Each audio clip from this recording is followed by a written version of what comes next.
The transport vessel screamed through the atmosphere, trailing fire and debris across the violet sky. Inside, Commander Marcus Webb gripped his console as alarms shrieked their final warnings. The jump drive had catastrophically failed mid-transit, hurling his small exploration craft into uncharted space. Now gravity claimed what technology had abandoned.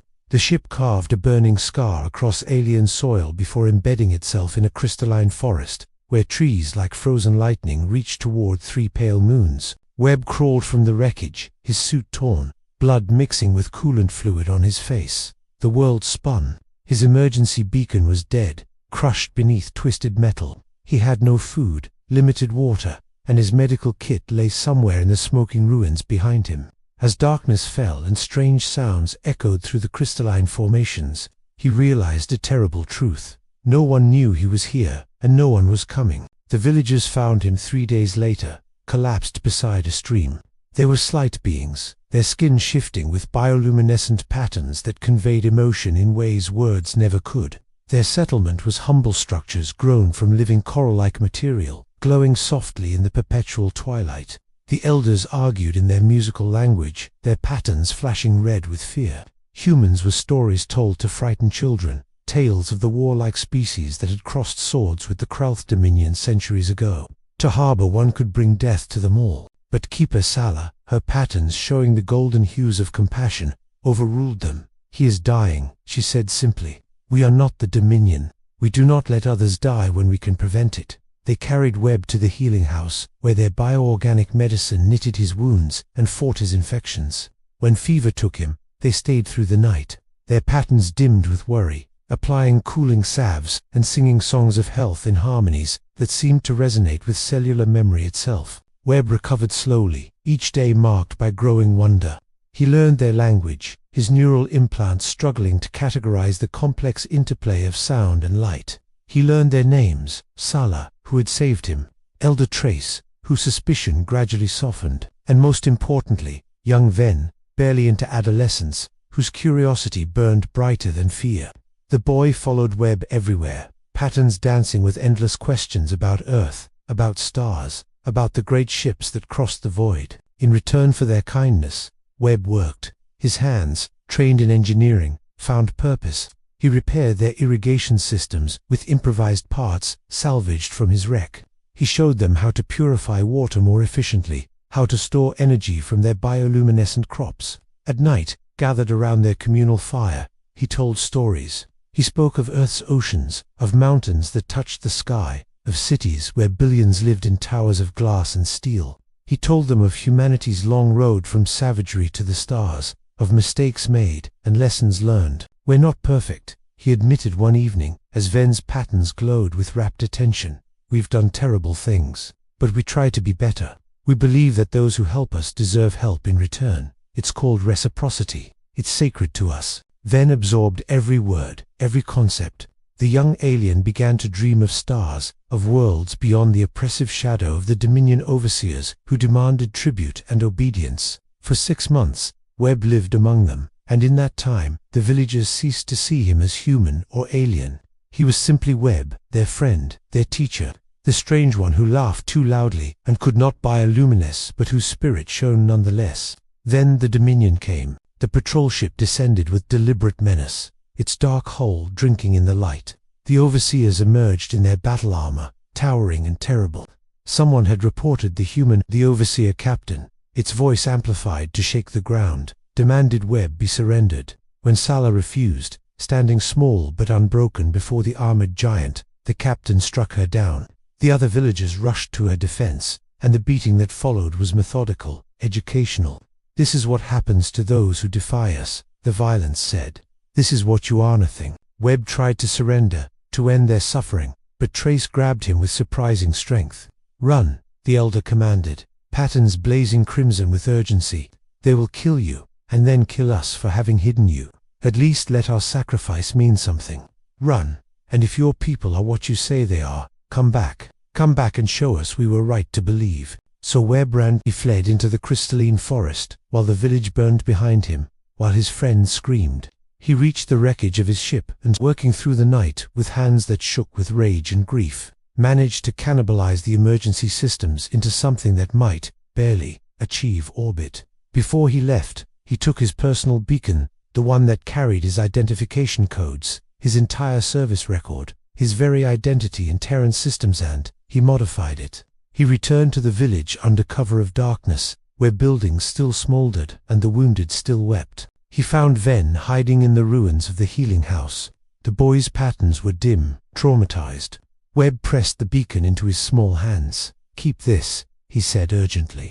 "Keep it safe. One day, if you need us, if you need help, activate it. Press here and here simultaneously, and we will come. I swear by Earth and all her children, we will come." "You really believe they will?" Ven asked, patterns flickering with desperate hope. "I know they will," Webb replied. "Because humanity remembers. We remember debts, and we remember friends." 23 years passed. The village survived, as it always had, under the Dominion's cruel weight. Children grew, elders passed into memory. The stories of the human became legend, and Ven, now an adult with responsibilities and a family of his own, sometimes wondered if any of it had been real. The small beacon remained hidden, wrapped in preservation cloth, a relic of naive hope. Then came the raid. The Dominion, expanding its military, demanded conscripts. They would take the young, they announced, to die in wars on distant worlds. Ven's daughter was on the list.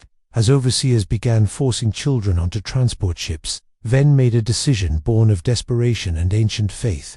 He retrieved the beacon from its hiding place. His hands trembled as he pressed the activation sequence Webb had shown him so long ago. Nothing happened. No sound, no light. Had it ever worked? Had the human's promise been nothing but pretty words to comfort a frightened child? Ven returned to watch the transports take his daughter, his patterns grey with defeat. But in the vast dark between stars, in the Terran outer defense grid, a monitoring station registered an anomaly, a personal identification beacon, military designation, from an officer listed as missing in action 2 decades ago. The duty officer stared at his screen in confusion before routing it up the chain of command. Within hours, it reached Fleet Intelligence. Within a day, it reached the Admiralty. Admiral Chen stood before the full military council, Webb beside her. The commander had returned to Earth years ago, rescued by a merchant vessel, and had never stopped looking for a way back to that unnamed world. Now, finally, the beacon had shown the way. "The coordinates are deep in Dominion space," a general argued. "We have no treaty obligations to these people, no strategic interest. Sending a fleet would be an act of war." Webb's voice was quiet but carried the weight of absolute conviction. "They saved my life when they had every reason to let me die. They suffered for protecting me. I promised them we would come." "You promised," another counselor said dismissively. "The Terran Federation made no such." "The Terran Federation," Admiral Chen interrupted, her words cold as void, "has always held that an oath made by one of our officers is an oath made by us all. Commander Webb promised them. That means we all promise them. The question is not whether we go. The question is how many ships we send." The debate raged for 3 more hours, but in the end, humanity's answer was unanimous. They would go in force, and they would remind the Dominion why humans had earned their reputation. Not because humanity was the strongest or the most advanced, but because humanity remembered. Because humanity understood debts of honor, transcended politics and borders, and the cold calculus of war. The fleet assembled over 2 weeks, 47 ships, from massive dreadnoughts to fast attack frigates, bearing the emblem of Earth and her colonies. Marines boarded by the thousands. Medical ships prepared for refugees. Diplomatic channels warned the Dominion, withdraw from this world, or face consequences. The Dominion laughed. What did they care for one backwater village? Let the humans come and be destroyed for their sentimentality. They came. The fleet emerged from jump space in perfect formation, a constellation of human defiance blazing above the small world. On the surface, Ven heard his daughter screaming from the transport, heard the roar of engines, and looked up. His patterns froze. The sky was full of ships, massive, powerful, terrible in their beauty. Human ships. The overseer captain also looked up. Its confidence evaporated. It had expected a show of force, perhaps a single frigate. Not this, not an armada, not humanity's full fury focused on this single point of light. Admiral Chun's broadcast echoed across every frequency. in every language. This world is under Terran protection. All Dominion forces will withdraw immediately. All prisoners will be released. You have 1 hour to comply. The Overseer Captain's response was to activate weapons. A mistake. The first human marine dropships fell like meteors, their retrothrusters turning night into day. They hit the ground in formations perfected over centuries of warfare, and they moved with the terrible efficiency of soldiers who knew exactly why they were fighting. Not for territory, not for resources, for a debt 23 years old, for a promise made to a frightened boy in the ruins of kindness. Webb was with the first wave. He moved through the village, now familiar yet changed, calling out in the musical language he still remembered. "It's me, it's Webb. We came back. We kept our promise." Ven emerged from his dwelling, his daughter clinging to him, and when his patterns shifted to a blazing gold of joy so intense it seemed to illuminate the entire square, Webb felt tears stream down his face. They embraced human and alien, while around them the battle raged. In orbit, the engagement was brief and decisive. Dominion ships that refused to withdraw were systematically disabled, their weapons torn away, their engines crippled. The Terran fleet demonstrated overwhelming technological superiority not by destroying, but by rendering helpless. The message was clear: we could annihilate you, but we choose mercy. Learn from it. By dawn, it was over. The overseers were in custody. The conscripts were free. Terran medical teams moved through the village, treating the wounded with the same bioorganic techniques Webb had learned decades ago, refined by human science and returned as a gift. Engineers began repairing damage, not just from today but from years of Dominion neglect. Admiral Chen met with the village elders in the communal square, Webb translating, Ven standing proud beside his daughter. "We apologize," Chen said, her words formal but sincere, "for taking so long. We should have come sooner." Sala, ancient now but still glowing with that golden compassion, reached out to touch the Admiral's hand. "You came, that is what matters. You came for one village, one small place among countless stars. That tells us everything we need to know about humanity." In the weeks that followed, the story spread across 100 worlds. The Terran Federation, in an age of cynicism and calculation, had deployed a fleet to honor one man's promise to one village. The implications rippled outward like waves from a stone thrown into still water. Other subjugated peoples began to hope. Other oppressors began to doubt. The village built a monument in their central square, a human and an alien child, hands clasped, reaching toward stars. Beside it, encased in crystal, sat Webb's original beacon, not as a call for help, but as a reminder that kindness given returns as justice delivered, that promises made are sacred, that somewhere in this vast and often cruel universe there exists a species who will cross the galaxy to repay a debt of compassion. A year later, Ven's daughter enrolled in Terran Academy, one of dozens of aliens studying among humans. She would return home a doctor, carrying knowledge to heal her people. Others would become engineers, teachers, diplomats. The bridge between species, built on one man's gratitude and one village's courage, grew stronger with each passing day. Webb retired to the village. He spent his final years teaching, telling stories, watching the children, human and alien together, now play in the crystalline forests where he had once crashed. When death came for him, he was surrounded by 3 generations of beings whose patterns blazed with love. They buried him beneath the monument, and every year on the anniversary of the fleet's arrival, they gathered to sing songs of remembrance in harmonies that spanned 2 worlds. The story became legend.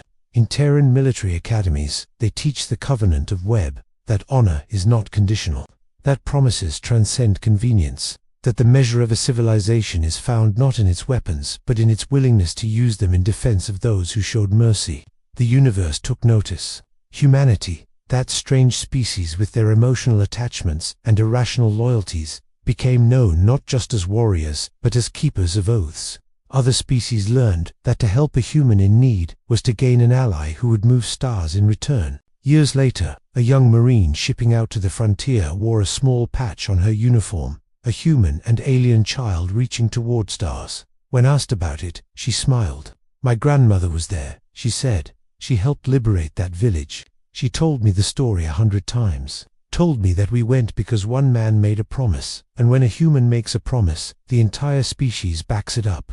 That's who we are." That's who we choose to be. And across the galaxy, on 100 worlds, in 1,000 languages, beings looked to the stars and knew, if ever darkness came, if ever tyranny threatened, there was one species who would answer the call, not for profit, not for territory, but because once, long ago, on a world they'd never heard of, someone showed kindness to one of their own, and humanity never, ever forgets.